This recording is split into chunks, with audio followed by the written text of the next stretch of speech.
काही शहरं नकाशावर सापडतात, पण काही शहरं मनात बसतात. हे आहे बनारस. इथे काळ थांबतो आणि आत्मा जागा होतो. हजारो वर्षांचा इतिहास इथे श्वास घेतो. ऋषी मुनींच्या पावलांनी पवित्र झालेली ही भूमी गंगेच्या प्रवाहासारखी शांत, पण अंतर्मन हलवून टाकणारी. हे शहर नाही, ही एक प्रार्थना आहे. ही फक्त वाट नाही, ही एक साधना आहे. इथे प्रत्येक श्वासात शिव आहे. इथे मृत्यू म्हणजे शेवट नाही, तो एक नवीन सुरुवात आहे. इथं रडणं ही पवित्र आहे आणि हसणं ही मोक्षासारखं शांत आहे. गंगेच्या त्या लाटांकडे बघताना मन नकळत शांत होतं आणि कळतं आपण किती लहान आहोत आणि हे विश्व किती विशाल आहे. चला, बनारस फक्त पाहू नका, तो मनात उतरू द्या, कारण बनारस अनुभवायचा असतो. पहिल्या व्हिडिओत आपण अर्धा बनारस पाहिलाय. आता या पुढच्या व्हिडिओमध्ये मी तुम्हाला राहिलेला बनारस दाखवतोय.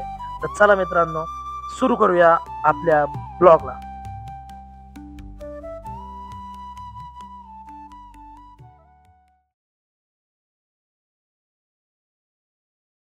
नुसार इथं जेवढे काय महादेवांची पूर्ण फॅमिली आहे, पूर्ण फॅमिलीचं मंदिर आहे इथं.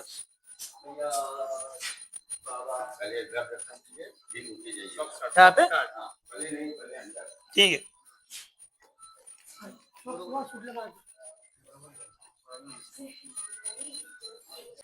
तिकडे आलोय आपण आतमध्ये. त्याची पूर्ण फॅमिलीचं मंदिर आहे.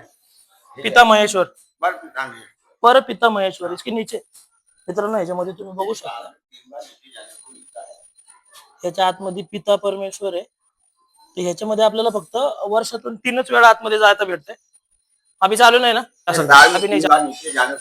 महाशिवरात्रि, महाशिवरात्रि, रक्षाबंधन, रक्षाबंधन और अगले महीने 15 तारीख के बाद इनका अंकुर होने वाला है, तब इनके नीचे जा सकते हैं. साल में केवल 3 बार नीचे जाते हैं, बाकी दिन ऊपर से दर्शन होते हैं. ये यही से दर्शन है जो अभी हम कर रहे हैं, वही दर्शन है अपना. ये परपिता महेश्वर है और नीचे जाइएगा तो पिता महेश्वर है. ये पर पिता महेश्वर और नीचे पिता महेश्वर. ठीक है.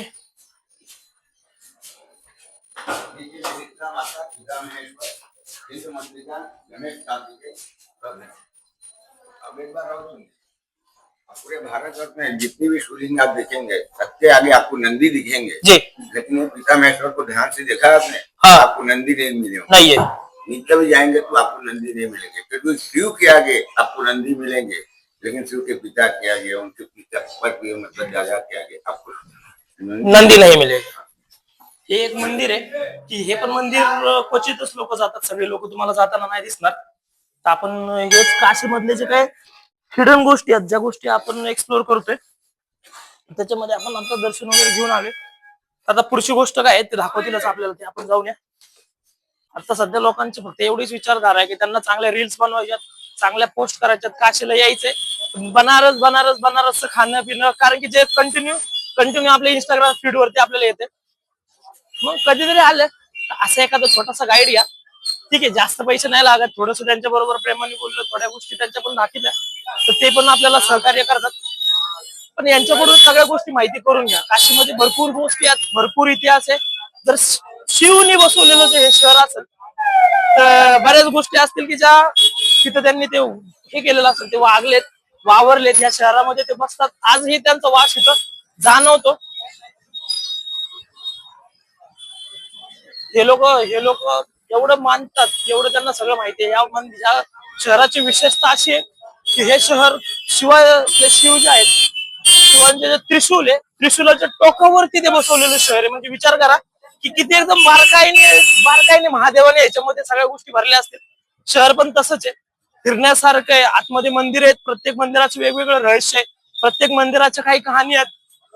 प्रत्येक विहीर आहे, विहिरींचं आता आपण तुम्हाला मी एक दाखवली, त्या विहिरीचं रहस्य आहे की त्याच्यामध्ये जर तुम्हाला तुमची सावली दिसते तर तुम्हाला दीर्घायू प्राप्त होते किंवा तुम्ही लांबपर्यंत जगणार आहे. जर क्वचित तुम्हाला त्याच्यामधली जर तुमची सावली नाही दिसली तर समजून ना की तुम्ही 6 महिन्यामध्ये मरणार आहे. आता आपण अनुभव तर घेतला नाहीये, पण लोक बोलतायत, एवढे लोक मान्य करतायत म्हणजे काहीतरी असत. मग आपला सनातन धर्म किती पॉवरफुल आहे या सगळ्या गोष्टी याच्यातून दिसतात. मग आता आपण काशी मधले असे काही मंदिरं बघतोय की ज्या मंदिरांना क्वचित लोक जातात, तिथं गर्दी नाहीये, काय नाही. तर मी तुम्हाला माझ्या ब्लॉग मधून त्या गोष्टी फिरवतोय. मित्रांनो, हे शनिदेवाचं मंदिर आहे. इथं मोठं झाड होतं ते पडलेलं आहे, तरी आपण बघू शकतो इथं आता श्रद्धाळू येत आहे. आपण पण दर्शन घेऊया. जय शनिदेव. हा परिसर बघा, ह्या विहिरीची जी काय मान्यता आहे, ह्या विहिरीचं असं आहे की या विहिरीत जे तुम्ही पाणी पिता त्या पाण्याने तुमचे जे काही रोग वगैरे आहे तुमच्या शरीराला किंवा काही त्रास असेल तर तो पूर्ण कमी होतो. इथं आता हे बंद केलंय, नाही तर हे पहिलं अशी माहिती होती की इथं जेवढे काही कुंड आहेत तुम्ही इथून जर पाणी पिलं, या साईडनी पाणी पिलं तर हे वेगळे टेस्ट देतं, या साईडनी पाणी पिलं तर वेगळी टेस्ट देतं. म्हणजे जेवढे ते ब्रॅकेट दिसतंय त्या पूर्ण ब्रॅकेट मधून तुम्ही जेव्हा पाणी बघताल, पाणी पियाल त्यातलं, ते प्रत्येक वेळेस वेगळी टेस्ट देते. एकाच विहिरीचं पाणी पण ते प्रत्येक ठिकाणून तुम्ही ज्या ठिकाणी काढताल त्या ठिकाणची टेस्ट वेगळी आहे. या गोष्टी एवढ्या सहजासहज होत नाही. तिकडे आडवा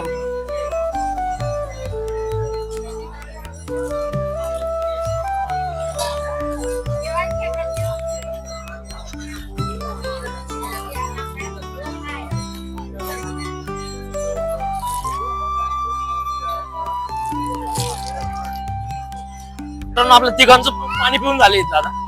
पाणी पिले आता हे सगळं इकडचं प्लेस आपण बघितलं, हे हिडन काशी मधलंच म्हणता येईल, कारण इकडे जास्त गर्दी नाही, हे क्वचित लोकांना माहितीये. तर आपल्या ब्लॉग तर्फे मी तुम्हाला हे सांगतोय, नक्की या एकदा व्हिजिट करा इथं 100%. आणि एखादा गाईड घ्या. माझं तर म्हणणं आहे की ठीक आहे जातात थोडेफार पैसे, पण जे तुम्हाला आपण येऊन फक्त फिरतो त्यातल्या काही डीप मधल्या माहिती नसतात आपल्याला, तर थोडीशी माहिती घेऊन जाऊया. आल्यावरती आपण छोट्या छोट्या गोष्टींना भरपूर खर्च करतो, पण ज्यावेळेस आपण येतो अशा ठिकाणी आल्यावरती बऱ्याच जागेवरती आपण माहितीच न घेता फक्त जे काही आपल्याला रील वरती भेटले किंवा आपण जे छोट्या व्हिडिओज मध्ये बघितले तेवढ्यावरतीच आपण काम करतो. तर कधी आले तर असं छोटस एखादा गाईड घ्या, जास्त काही पैसे घेणार नाही, ते चांगल्या पद्धतीने तुम्हाला पूर्ण माहिती भेटेल, सगळे प्लेसेस तुम्हाला फिरायला भेटतील.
मित्रांनो, आत्ताच आपण काशी महामृत्युश्री जे महादेव आहे त्याची आज यात्रा आहे. त्या यात्रेच्या दिवशी आपण इथं उपस्थित आहे. नशीब लागतं की आपण वर्षातून मी तर जवळपास 25 वर्षातून आपण पहिल्यांदा इथं आलोय. 25 वर्षातून आपण पहिल्यांदा इथं काशीमध्ये आलोय तरी पण अशा दिवशी की जिथं आपल्याला स्वतः ती यात्रा बघायला भेटली. ते खरंच म्हणतात ना की काशीला तुम्ही स्वतः जात नाही, जोपर्यंत काशी तुम्हाला स्वतः बोलवत नाही, ते याचाच अर्थ आहे की महादेवांनी आपल्याला आज बोलवलं होतं, आपल्याला ते साक्षात बघायला भेटलं. असा जो अनुभव आहे ना, मी आता सांगू शकत नाही. तुम्ही माझ्या चेहऱ्यावरती बघू शकता की ज्या पद्धतीचं मला ते चेहऱ्यावरती असं मला दाखवता पण येत नाही आणि बोलता पण येत नाही की या पद्धतीचे या प्रकारची तिथं होतं. जो माहोल त्या लोकांनी बनवला होता, जे माहोल असं साक्षात वाटत होतं की आपण महादेवाला बघतोय. महादेव आता हा जो महादेव होता तो शमशान घाटचा महादेवाची जी यात्रा होती. शमशान घाट आपल्याला पण माहिती आहे की महादेवाचं जे पहिलं स्थान होतं ते शमशान का राजा उसको बोला जात है.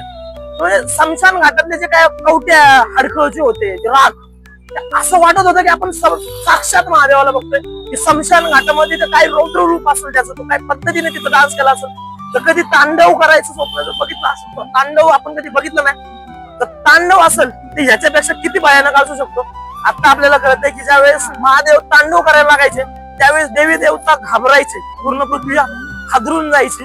हे साधी लोक थोडासा डान्स करायला लागतात तर आपल्याला आतमधून अशी भीती वाटल्यासारखं होतं. विचार करा ज्यावेळेस स्वतः महादेव ते जटा खोलून त्या सगळ्या गोष्टी करत असतील, एकदम म्हणजे नाही का बोलताच नाही येणार असा अनुभव आपल्याला भेटतोय.